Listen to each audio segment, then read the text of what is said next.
Okay, so we're recording now. So I Hi will guys.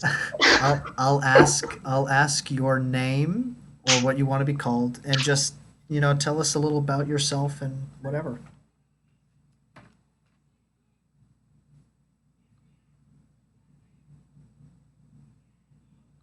Oh shoot. Oh, hold on. Yeah, Hold on one second. That just like sorry, it kind of lagged a little bit. So you yeah, so Dorsa? yes, Cool. that's my name. And what are some things that you like doing or just a little about yourself? You're from Germany?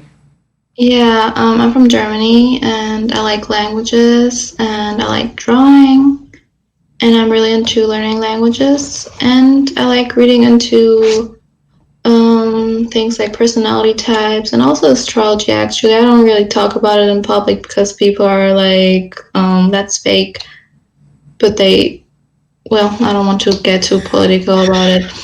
Yeah, I like being on Quora. I don't know if everyone knows this.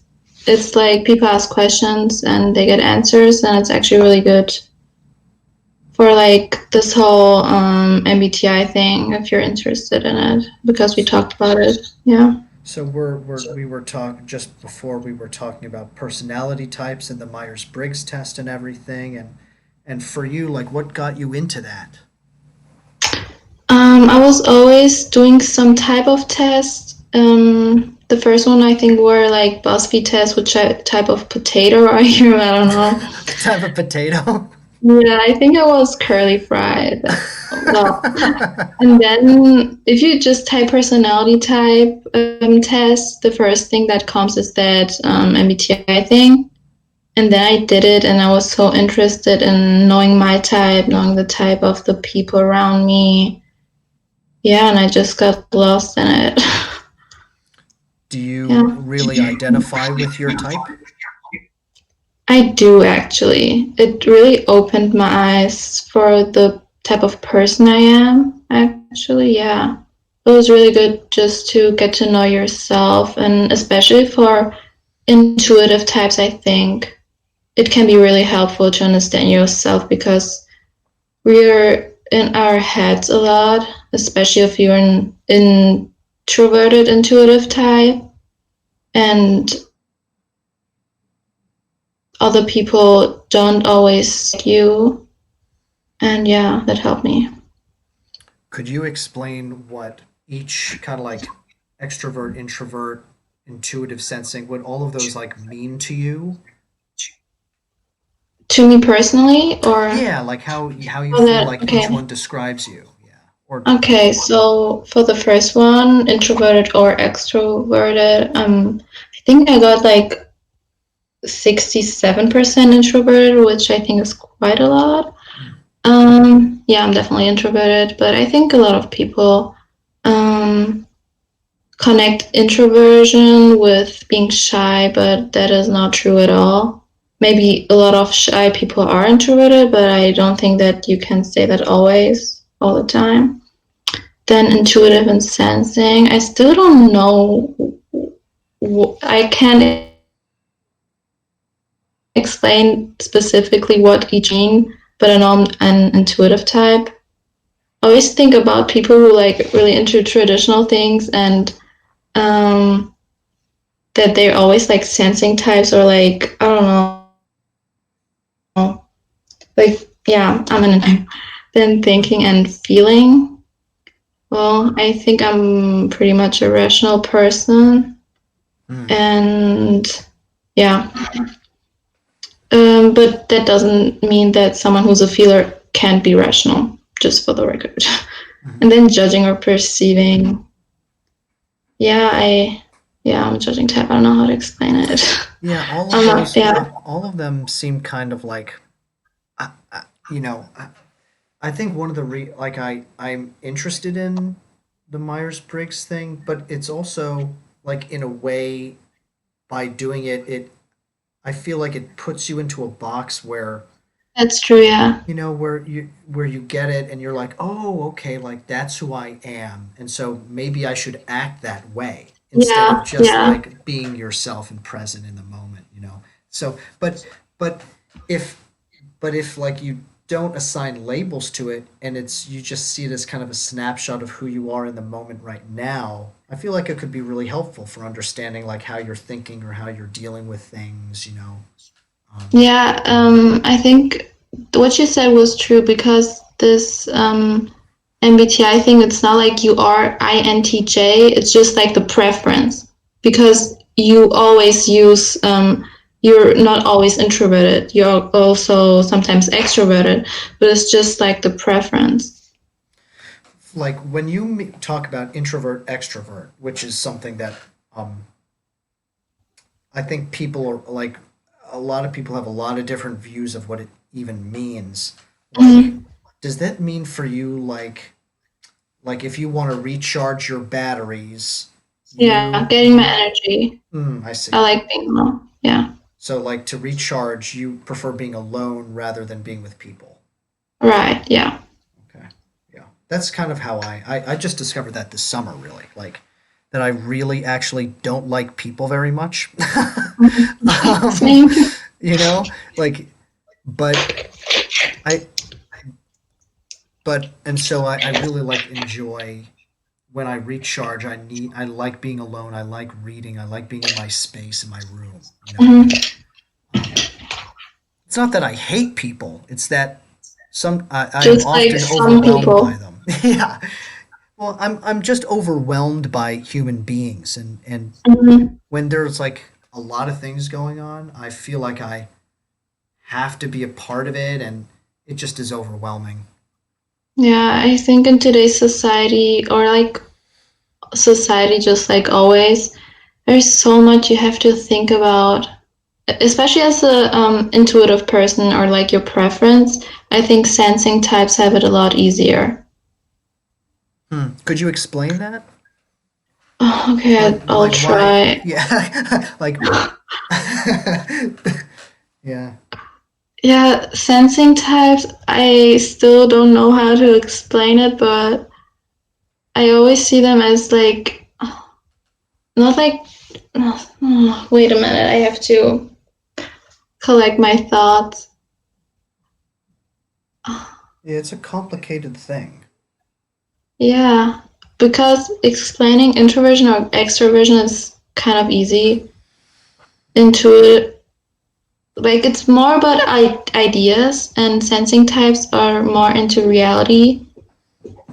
And Hmm. like when you're living in a society and outside and not in your room in your head, you need to be, it's easier to be a sensing type.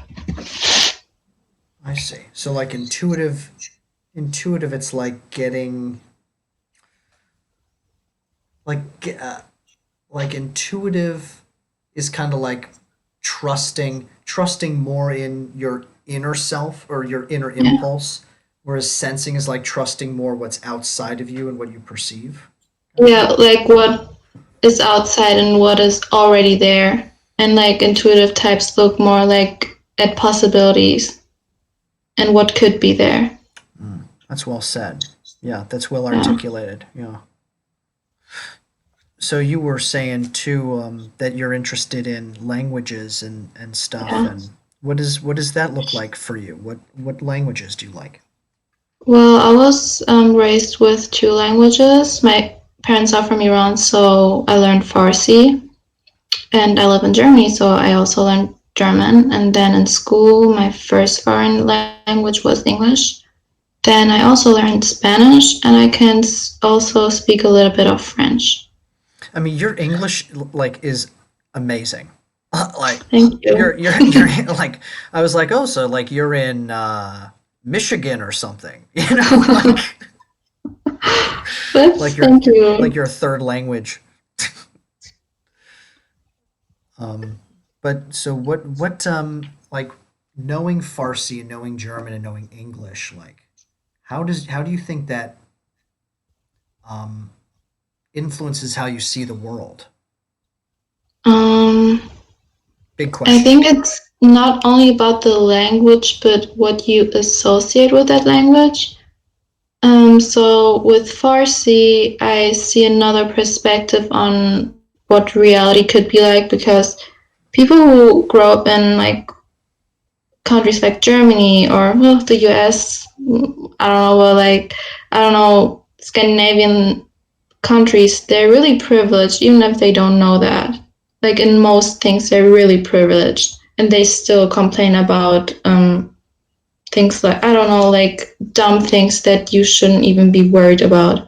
And so I have that perspective that it could be a lot worse with Farsi Iran. And then English, I think it's just a language you can, well, for me, you can communicate with people from all over the world. And, well, German. I think I have like kind of a negative, let's say, feeling with Germany. I don't know why, because I wasn't really mistreated based on how I look and everything. Yeah, yeah, I guess that's it. Hmm. Hmm. What language would you like to learn next, and why? I think the next one would be Italian because since I can speak, well, kind of Spanish and then also kind of some French, it's really near from the language family. And well, it also sounds really good. So, So, do you ever travel back to Iran? Does your family ever go back? yeah, we go there every year or every 2 years. And Yeah, just to visit our family. what is the difference of culture? And like, I mean, I'm sure there's so much to talk about. Like, I would honestly love to hear as much as you could possibly talk about because I don't know the next Okay. time I'll be able to talk to someone who is from Iran. You know. Mm-hmm. Well, I'll compare it to Germany, but I think the US and Germany are kind of near to each other. So, well, first of all, the people are much warmer and more welcoming. And maybe you can compare it to the thing you said with the south and the big cities. Hmm. And the food, you should eat some Persian food, it's really good. And well, the thing is, I hope no that the Iranian government doesn't see me right now. It's Um, it's you're no. I mean, there's no way well, that they'll. let me just put on my so they don't know who I am. The thing with the hijab, it's like people have to wear it. They can't decide if they want to wear it, right? And that really influences the view that people have on the religion in Iran. They're way less religious than other people, other countries with the religion of Islam, which is really sad that the government forces the people to act on a certain religion, even though everybody should decide for themselves. And I hope the comment section doesn't go off on me. It's okay. My channel is not that big. Okay. But yeah, so you're okay. Yeah. Yeah, there was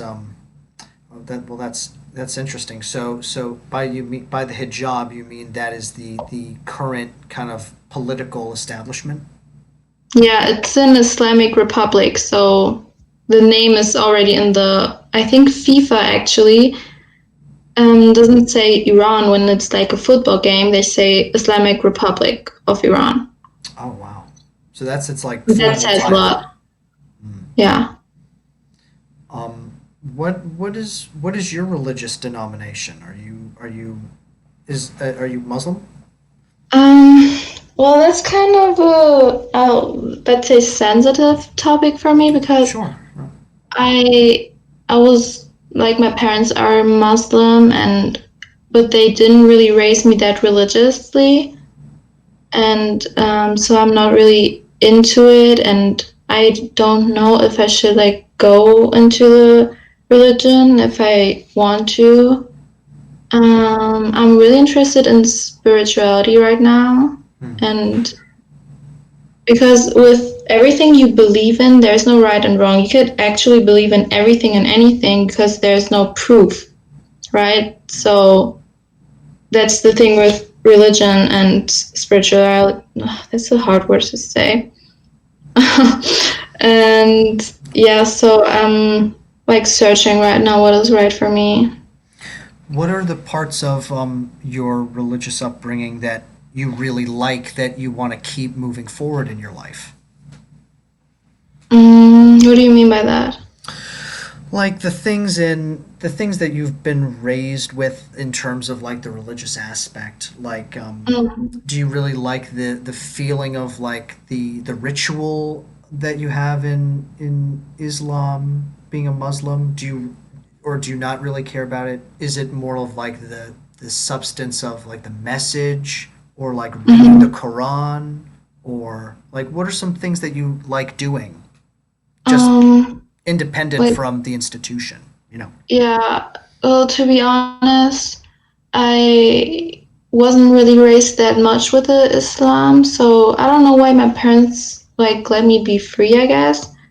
But well, I think it's kind of, I don't know if that's like a Persian thing or like a Muslim thing, but when some like Friday is our Friday and the Islam is the Sunday, and on Thursday evening, it's like the day, if I don't know if I've got that right, where like you think about the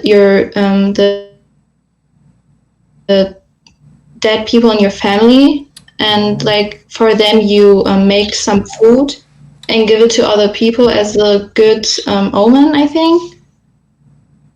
wow. So they think about you, and then they, yeah. I've never heard of that tradition before. Not even in like, I studied a little bit of Confucianism, and it sounds very similar to that, like the veneration of your ancestors. Mhm. And so you really like that, huh? Yeah, that you just think about the like that the people you love, and I think that's a beautiful thing. Yeah. Yeah, that you like. I love that. Like the idea of like making food for them, and like, yeah, that they're with you, and Yeah. that like, and to like remember their spirit, you share it with someone else. Like that's Mhm. cool. That's really cool. Yeah. Um, hmm. And so, do you like going back to Iran when you do go? Yeah, I love it there. I actually I'm really I dream a lot, and I think my dreams also mean a lot of things. And I dream a lot being there, so I think it's like really deeply rooted in my brain and heart, I guess. Like the whole culture and my family, and because I don't really have a lot of family here, so yeah. In Iran, like what is it like the TV stations and stuff? Like what do they hear about the US? Do they have social media too? Do they have Facebook and all that? Yeah, there are a lot of Instagram, but in the TV, on the TV, there are the Iranian channels, and they do a lot of propaganda against the U.S., Israel, the whole Western civilization, basically. And but on Instagram, I don't know if there are a lot of fake news, so I wouldn't really trust those either. But if they want to, they can get their information right, because it's not like in North Korea where you have no access to information. So they could just go on Wikipedia, and if they want to, they could get the right information. Hmm. Do you hmm. Yeah, I guess that's something that concerns me, right? Like all of this fake news, and I'm thinking Mm-hmm. like, in the US here, we talk about fake news all the time. Um, and I think everyone's just really worried about propaganda and getting the wool Mm-hmm. pulled over their eyes. Like everyone everywhere is afraid of that.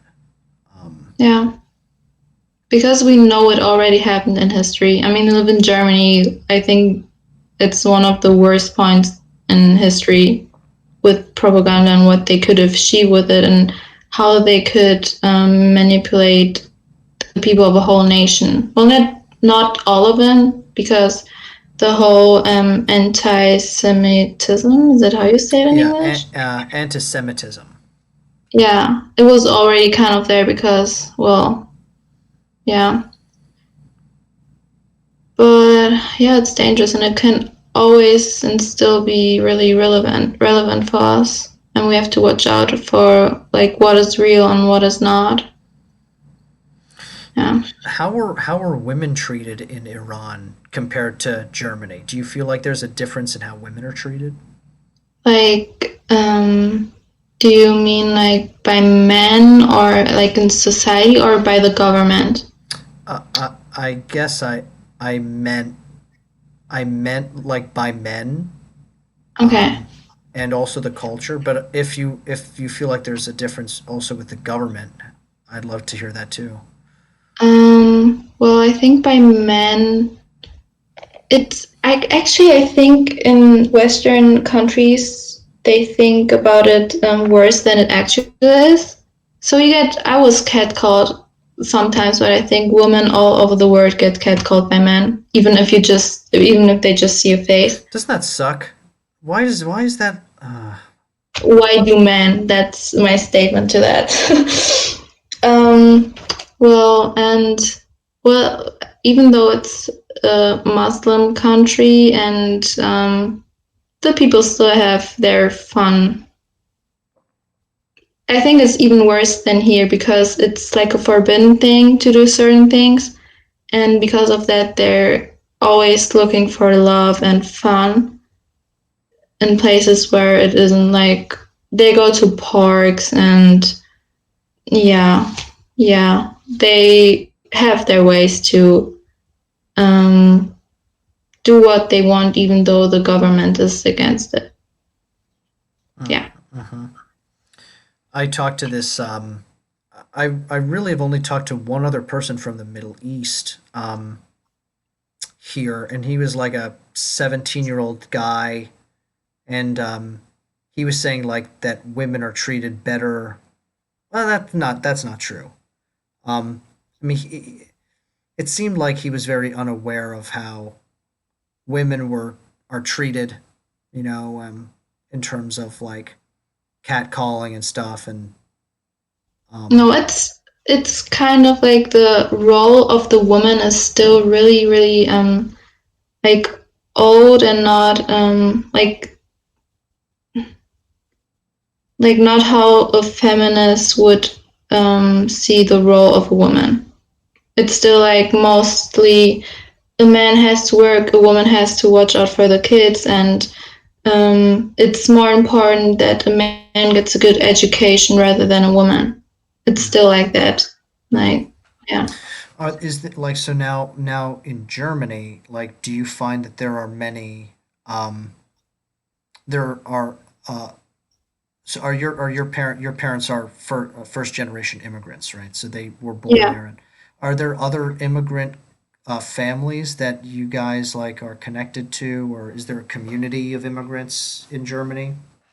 Well, you have to, in 2015 and like onward, there was a new wave of immigrants. And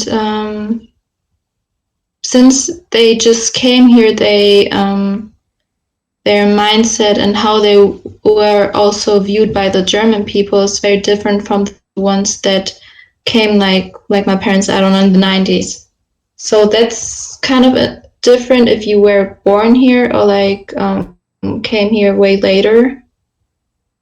And maybe that's interesting. And when in 2015 they were came a lot of refugees and immigrants to Germany and also other countries, and the German people, especially the older ones, became kind of like racist in terms of they thought every person with dark hair and darker features was a refugee. And some people will say, well, there's not any racism anymore in Germany, but there is. It's maybe they don't see it, but there is. Maybe not as bad as in other countries, but Yeah. What do you think Germany does well in terms of like um that idea of like the racist tendencies not being as bad? Like what do you think is it that makes it not as bad?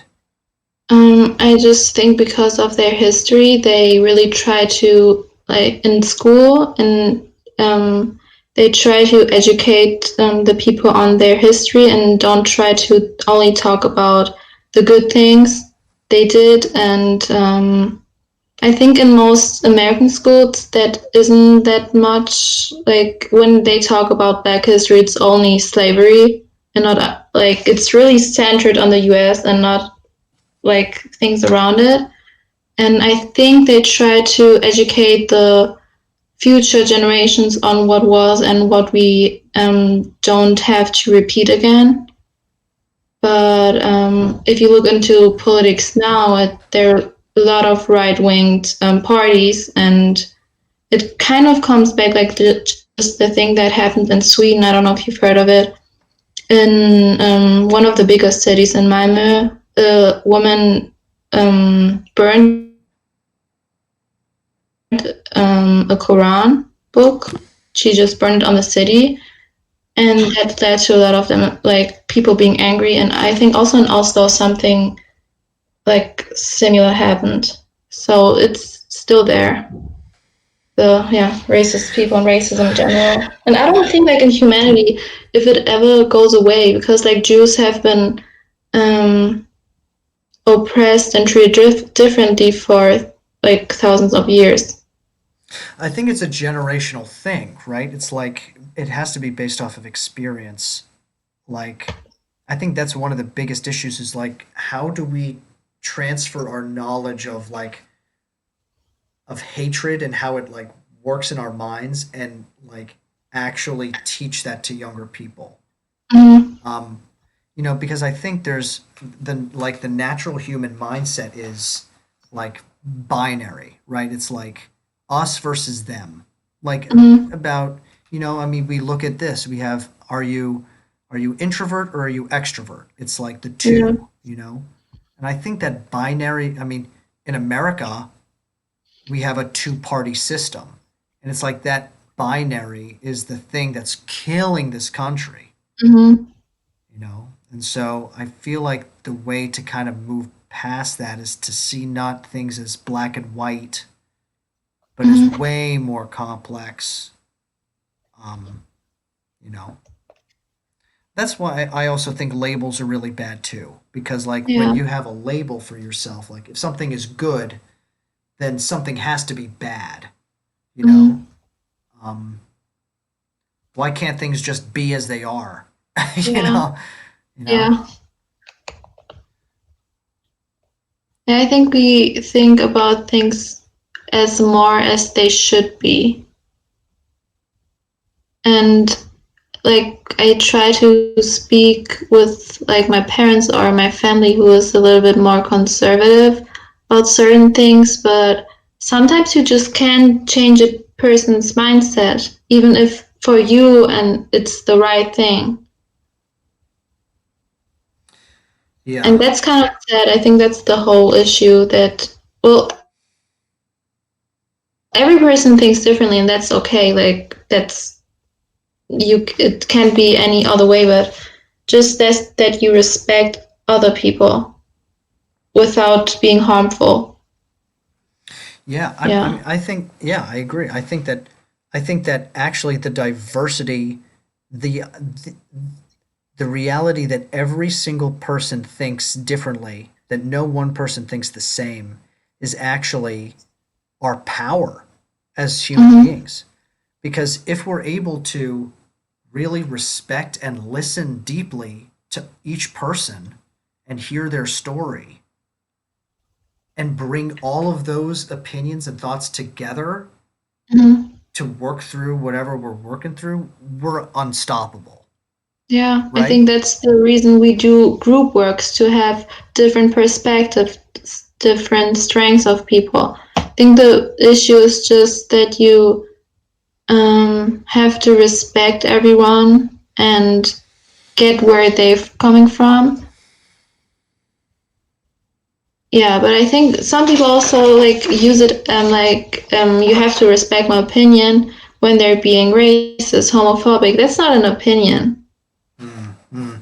That's the hard thing, right? Because it's like those people who were actively like, you have to listen to me. Like, why are they saying that in the first place? Mm-hmm. Because I guess because they feel like they aren't being listened to. One of the reasons they're probably not being listened to is because they people perceive them as forcing themselves onto things. Mm-hmm. So I think that, going down this line of thought, I think that communication with those people is really important. Yeah. And this is where I think it gets messy, is because when confronted with those kind of people, 95% of people will walk away and be like, I can't fucking change a thing about that person. Mm-hmm.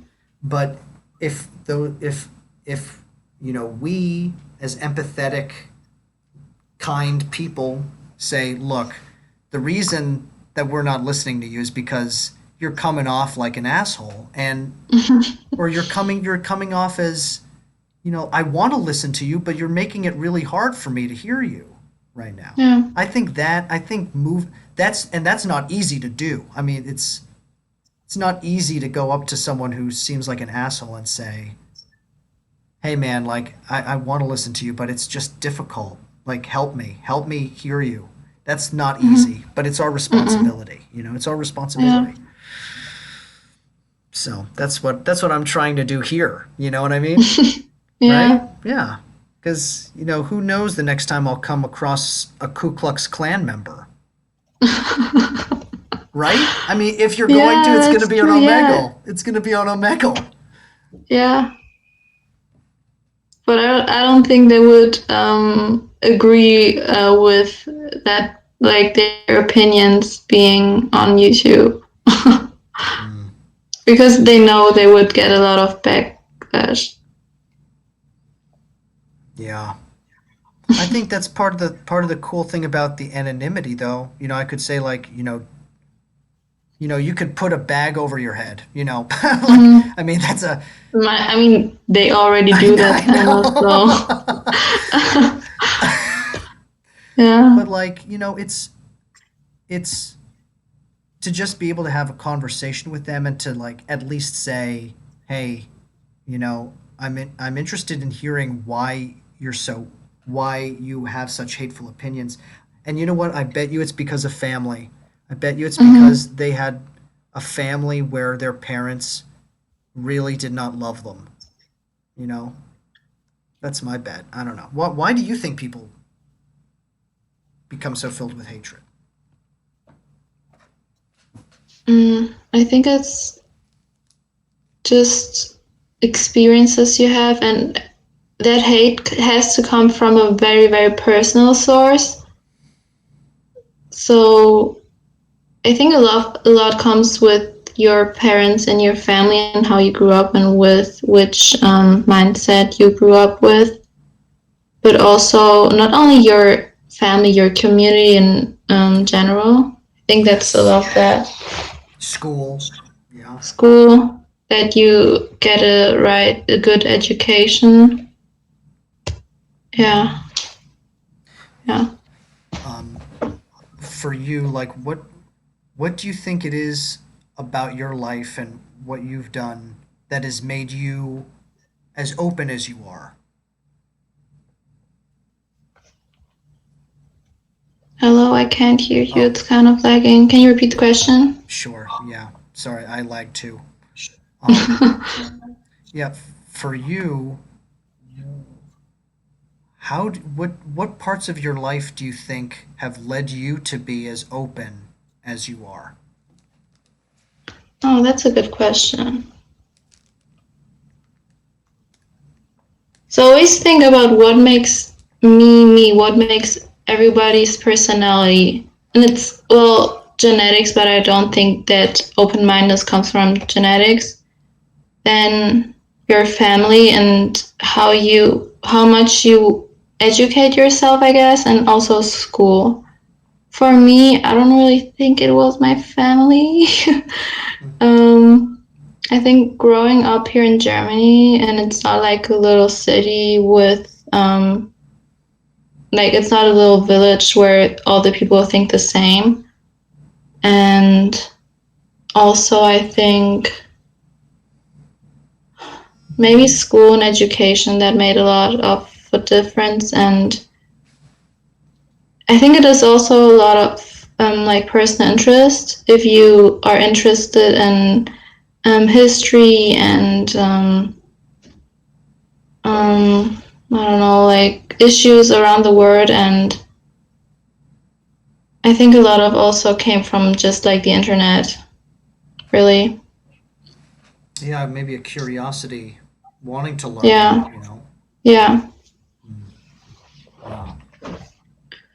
I really like talking to you. This is great, Dorsa. This is great. Yeah. Actually, I kind of had a bad day because something happened in the morning. Then I was grumpy all the time. But like this conversation kind of reminded me on that most things don't really matter, and that we have to like think about things that actually matter. Yeah. Yeah. Would you mind? Do you want to talk at all about what happened? Now it was like a little thing, those little things that are kind of like personal, and if you think about it, it doesn't matter, but it still is like, I don't know, annoying you. Yeah, it was those kind of things. Yeah. Oh, those things can just so consume your mind too. Isn't that so Yeah. stupid? It's so stupid. I think the thing is, you know that you shouldn't be thinking about it. Yeah. That's the thing that like again concerns me, and yeah. Yeah, and then it's like, oh, I shouldn't be thinking about this, and then you're like, hey, I'm still thinking about it. Yeah, and then it doesn't stop. I know. That's the thing with overthinking, I think. Yeah. A lot of thinking. Yeah. And I think a lot of, well, to put it in boxes, intuitive types are, a lot of them are overthinkers because we get wrapped up in ideas, or at least people who have a preference for being rather intuitive than a sensing type. Mm. Hmm. Yeah. Yeah. Yeah. Well, before we get going, is there any other last thing you'd like to say, or uh, Um, maybe if, hmm, maybe to try to educate people around you about things that are going around the world, and you know that they might not know about it. And yeah, to not only educate yourself, but if you can also talk to people around you. hmm, Yeah. yeah, think globally, act locally, kind of thing. Yeah, Right? right. Yeah. Yeah. Well, Dorsa, it was awesome, and I'm gonna post this video like immediately, so it'll be on there. Okay, So. I'll watch it and watch everything I said. I'll and, be the first one to comment. and yeah, make sure to subscribe too if you could. Yeah, That would be for great. sure. Okay. Hey, Well, have a have a good one. nice, I think, day. Or, yeah, it's still day for It's you, still right? day. Yeah, it's. I guess it's 9 o'clock for you. Yeah, I have school So tomorrow, so I should you do better get something for going. that. Okay. Okay, have a nice All day. right. It See was you nice later. talking to Bye, you. Dorsa. Bye.